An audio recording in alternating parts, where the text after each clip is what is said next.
કહીશ કે આપણા ઘરમાં કોઈ બી ભાઈ જો દારૂ પીને આવતો હોય ને તો બહાર કાઢો. આપણે પંપાળીશું ને તો સમાજ બગડશે.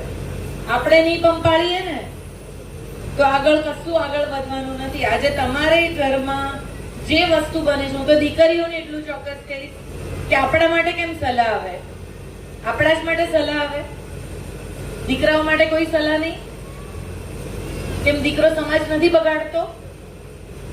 આ દીકરી કયા બીજા સમાજમાં ક્યારે જતી હશે જ્યારે તમારા આપણા સમાજના છોકરાઓમાં એ સક્ષમતા નહીં હોય ત્યારે? હું તો ઊંધું કહું છું. લો, આપણો છોકરો દારૂ પીતો મળે, આપણો છોકરો રખડતો મળે, આપણો છોકરો કામ કરતો ના મળે, ત્યારે દીકરી કોઈ બીજા સમાજના છોકરા જોડે જતી હશે. એવું કેમ આપણે નથી માનતા?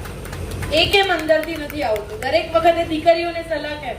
હું બહેન છું એટલે નથી કહેતી, પણ સમાજ બે પૈડા સરખા હોય ને એની સાથે ચાલે છે. એટલે હું બહેનોને ખાસ કહીશ, તમે બહુ મોટી સંખ્યામાં આજે અહીંયા છો, અને બહેનોને ખાસ કહીશ, બહેનો આપણે જો ચલાયું ને તો સમાજ બધું જ ચલાવશે.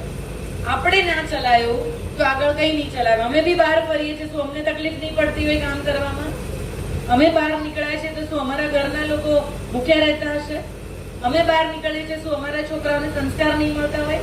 પણ અમે મિશન લીધું કે સમાજ માટે, દેશ માટે કંઈ કરવું છે. એટલે બહેનોને ખાસ વિનંતી કે આપણું સંગઠન બહુ સ્ટ્રોંગ કરો કે જેનાથી આપણે સરસ કામ કરીએ અને આપણે ઉદાહરણીય બનીએ. આપણને જોઈને ભાઈઓ કામ કરે, એવું કેમ ના કરી શકીએ આપણે? એટલે આજે મને અહીંયા બોલાવી, મને નથી ખબર, કદાચ વધારે બોલાવ્યું હોય તો મને માફ કરજો, પણ હું એટલું કહીશ કે ખમીર જે અંદર આપણું પડેલું છે ને એને જગાડો, ફક્ત સેવા માટે.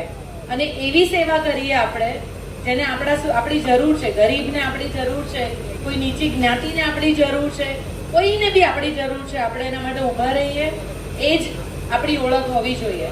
મેં મારી ઓળખ બનાવી